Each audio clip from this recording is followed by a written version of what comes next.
I love cruising, and I like Disney, but I've heard that Disney Cruise Line is the best way to go on a cruise, but I don't love Disney. So am I gonna enjoy this cruise, or is there gonna be too much Disney like all up in my face?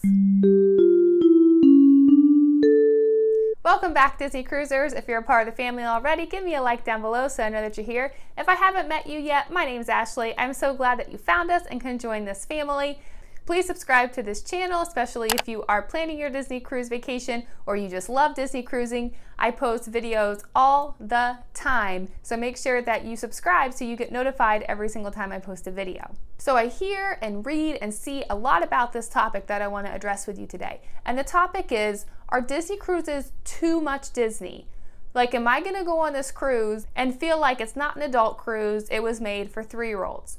Am I going to go on this cruise and think I wasted all my money because all I did was stare at Mickey all day long? Am I gonna go on this cruise and wish that I had gone on any other cruise line? So the top question is, are Disney Cruise Line cruises too much in your face Disney? Can you go anywhere and not be bombarded with Disney merchandise, Disney decorations, Disney movies, Disney music, Disney everything? When I think of Disney, I think of two different types of Disney. We have the Disney that are characters and movies, and then we have Disney that's service. On the cruise ship, you can find both levels of Disney at varying capacities throughout your cruise. As far as characters, movies, park type stuff, kid type stuff, on the Disney cruise ship, are they there? Yeah, duh. It's a Disney cruise. Is it in your face all the time? Not really. It could be if you want it to be. If you want to make your entire cruise about that type of Disney, totally could do that.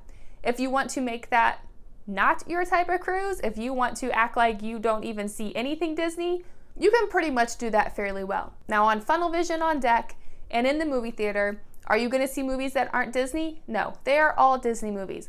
Nowadays, though, Disney owns so many companies that isn't like every movie a Disney movie now, like probably. There will be animated films on there, but now there's also lots of live action movies, ones that you wouldn't necessarily think are Disney right off the bat. But yes, Disney-owned movies are the only movies that play on the ship. Now you will hear music in the atrium and in the hallways. Is it anything other than Disney music? No, it's all Disney music, but you really don't notice the music unless you're like thinking about listening to the music. It just kind of creates like an atmosphere. And so if you are like super focused on it, you're going to be like, oh my goodness, so many Disney songs. But if you're not really focused on what songs you're hearing, you don't really realize it's Disney songs all the time. And a lot of the songs that they play are either the more popular ones and kind of like the more subdued ones, so you probably would know them anyways, and you're not going to be annoyed by them at all. As far as the shows in the theaters, the Broadway style shows are Disney. So the main like character shows that are like full movie shows, you have Tangled, Frozen, Beauty and the Beast, and Aladdin.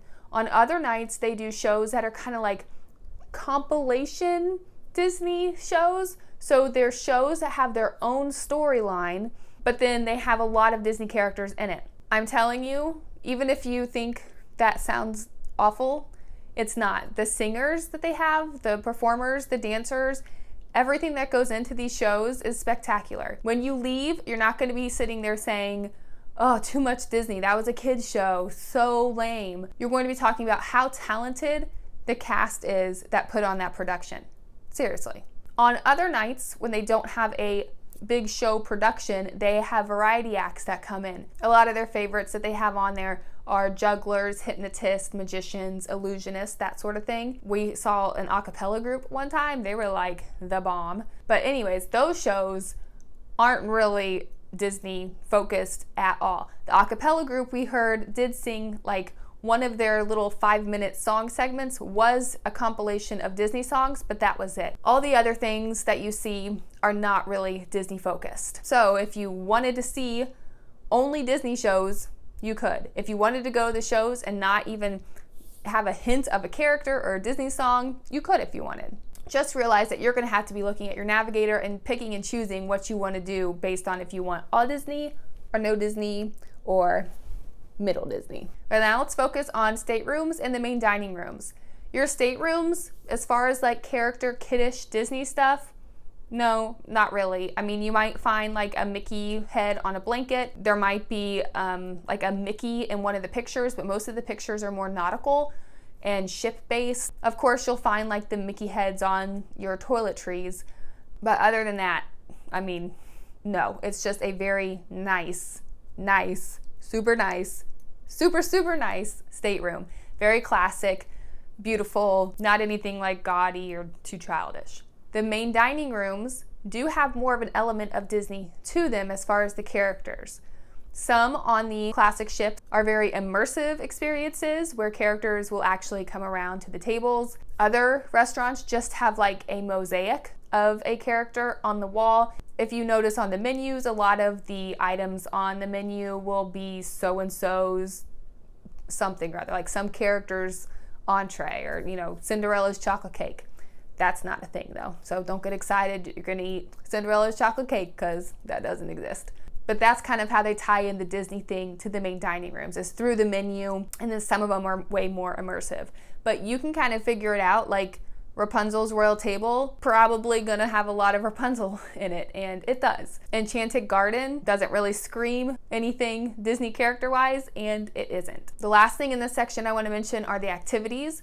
There are activities that are character-based, like character meet and greets. There are activities that are like learn to draw a character.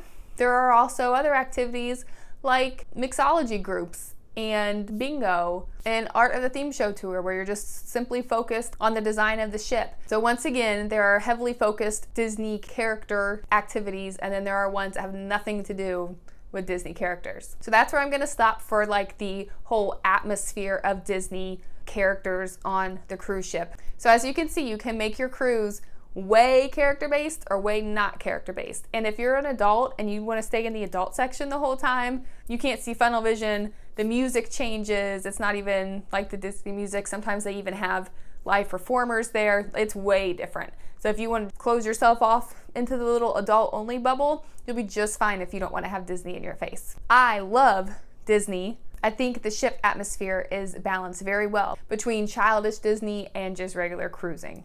Now, the second form of Disney that I think of when I answer like if something is Disney-fied is service. I've always thought that Disney has held customer service at such a high regard that it puts like everything else to shame.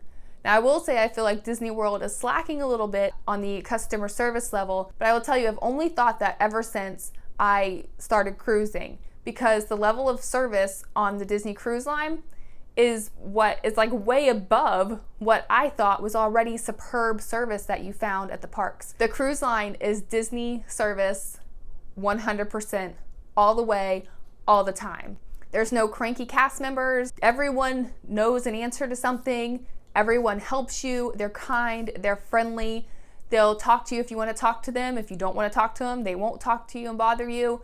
It's like you're royalty and they're bowing down to your every need as soon as you step on the ship. The ship is kept so pristinely clean everywhere. They clean your stateroom twice a day. I don't even clean my house twice a week. They're always going around on the buffet and cleaning up all the areas. They replace the buffet spoons constantly. There's people walking around on the decks, picking up trash, putting people's plates away, moving chairs around so they just line up and they look nice. Everywhere you look, it's being kept up so beautifully. As far as the guest services go and the cast members go, they are there to make sure that your cruise is fantastic. They want you to have zero problems. If they even like have an inkling that you're unsatisfied with something, all of a sudden you'll just start noticing that people are going like out of their way to make sure that you're not remembering the thing that you were a little unhappy about, because they're doing all these other fabulous things to kind of like make you feel better. Do they have to do that? No, you already bought your ticket. You're already on the ship. You can't go anywhere. It's not like you're going to cancel your vacation. They already have your money, yet still they are going out of their way to make you a king or a queen. I truly feel that Disney cares about you being on their ships, and that's what sets them apart from all the other cruise lines. They care.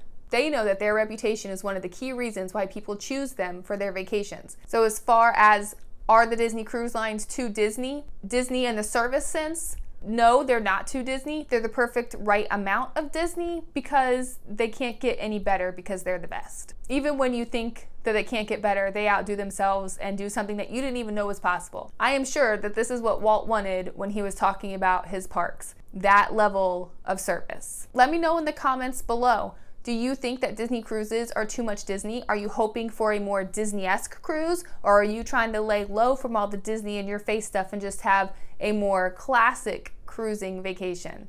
I think that Disney Cruise Line is absolutely perfect. I've been with kids and without kids. We do completely different things on those vacations, but they're all great. 100% great.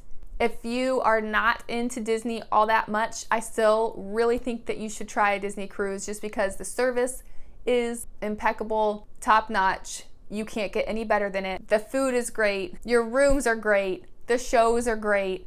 You know, you don't have to see the characters. In fact, we mostly just do the gatherings, the princess gatherings and the Frozen gathering.